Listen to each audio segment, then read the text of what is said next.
Well, good afternoon and welcome to Overly Vast Nurseries. I'm David Wilson and it's a pleasure to welcome you into our nurseries where we grow over 2,000 different varieties of outdoor garden plants, ones that have been especially selected for their performance here in this region. That's the Mid-Atlantic and Northeastern states of the US. Now on the nursery we grow all sorts of trees and shrubs, grasses and perennials and climbing plants and roses too. But out of the flowering shrubs, probably some of our most popular varieties are these ones, the big-leafed hydrangeas.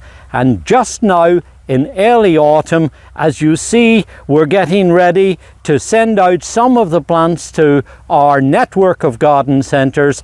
There's hundreds of them located right throughout the whole of our region that carry our plants. Now over the years we've carried out quite a lot of testing and trialling, and we've narrowed down a list of the top performing varieties, ones that we know do very well right here in this region. And one of the most reliable, most prolific reblooming varieties that we have on the nursery is a variety that was developed at the University of Georgia way back in 2009. It's called Hydrangea Twist and Shout, a very nice lace cap variety that puts on a really good performance. Lace cap because it has flat flowers with a little series of sterile florets around the outside, and the real flowers are in the center of the flower, but always kind of rounded with a flat flower on it.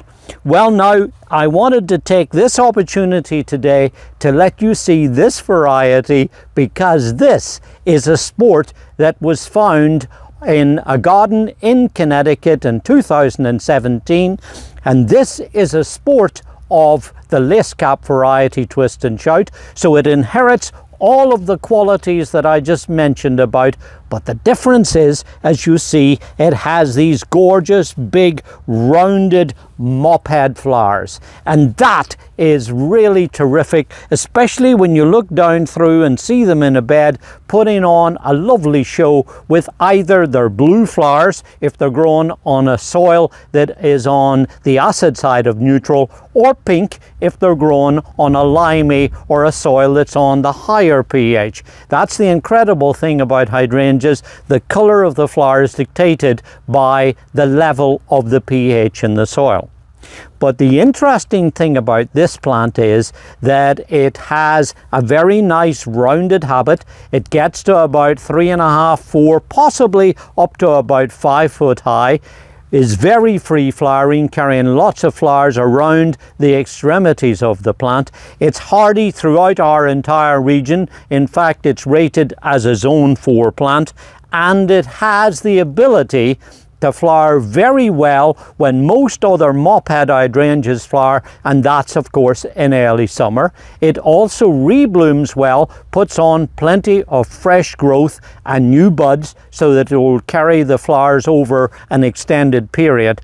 But as you see now, and this is why I wanted to show you this today, because now we're in early autumn, and if you look down through the bed here, you will see that not only does this variety flower very well in the earlier part of the year, it also reblooms really well going into the autumn time too. And as you look down through here, you'll see that all of these shoots on the plants are really bedecked with lots of little buds that are just coming up and waiting to take their turn. One or two have now flowers that are just extending, and if you look closely you'll see that they're coming out with this kind of lemony green color first. Then as the little sterile florets on the outside of each of these Mophead flowers comes out, you'll see that already this plant is starting to take on a little bit of blue shading. Now, as well as having very pretty big flowers that can either be blue or pink, the other interesting thing about this variety too is that it has attractive colored stems that take on reddish colors through the season.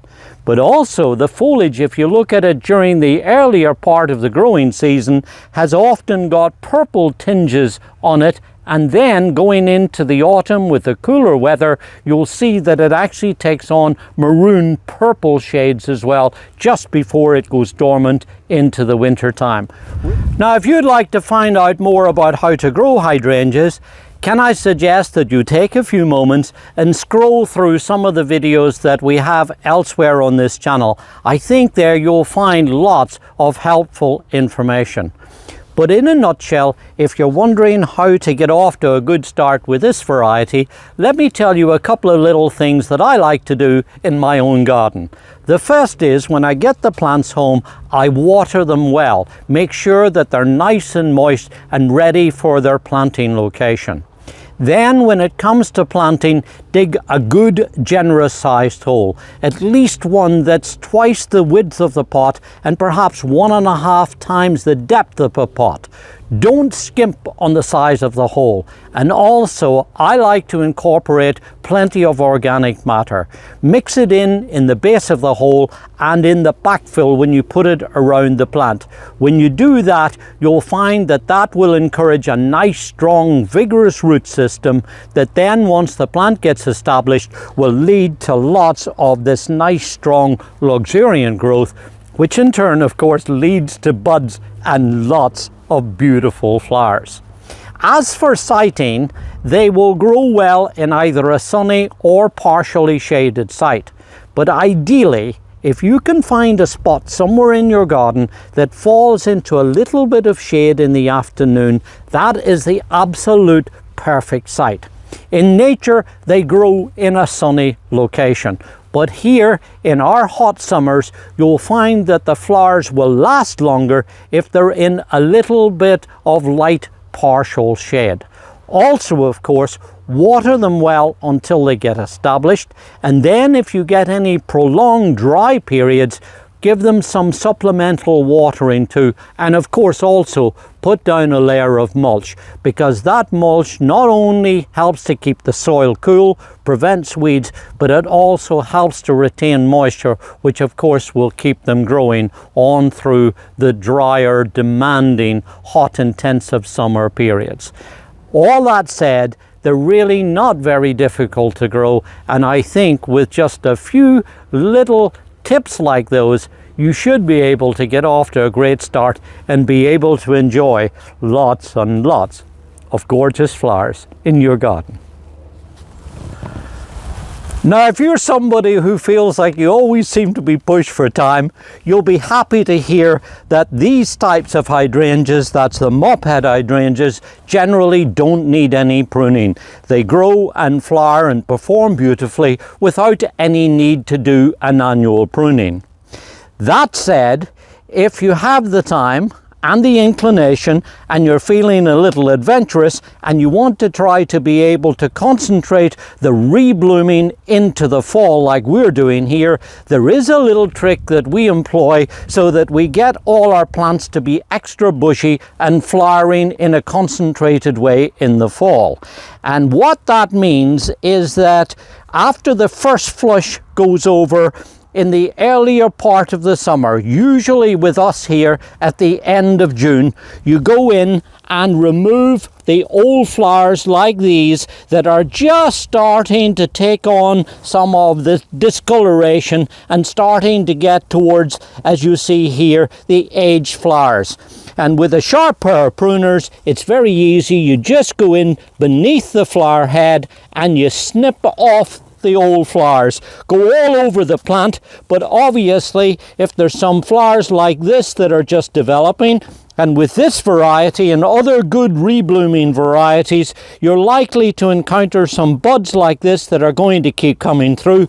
Obviously leave those. So you go through and remove the old flowers just when they're starting to discolor, and then if you want to make them extra bushy and compact, you can go in and shorten back some of these shoots like these ones here, and that will help to concentrate a rounded mound shape with extra bushy shoots. And then of course, come the latter part of the summer, early part of the autumn, you're going to have, like we have here, lots of young fresh growth with lovely buds that are going to develop on through the rest of the autumn time.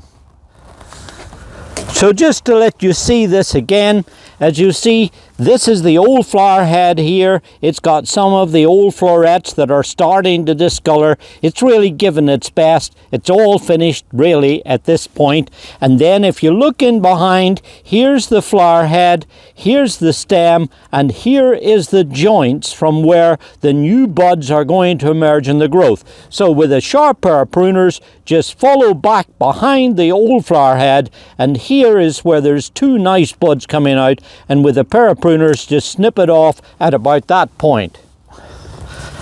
And if you're wondering how to shorten back the shoots, you'll see that here on the plant, this is where I made the pruning cuts with the shoot just a few seconds ago. And here, to show you again, is a nice young shoot here that's nice and vigorous, but it's getting a little long. So what I'm going to do is to just shorten this back, gather it in with your hand. You'll be able to see there, hopefully, the stem. Again, here are two opposite buds, as you see right here, and then with the pruners, just go in above the bud and just trim that back.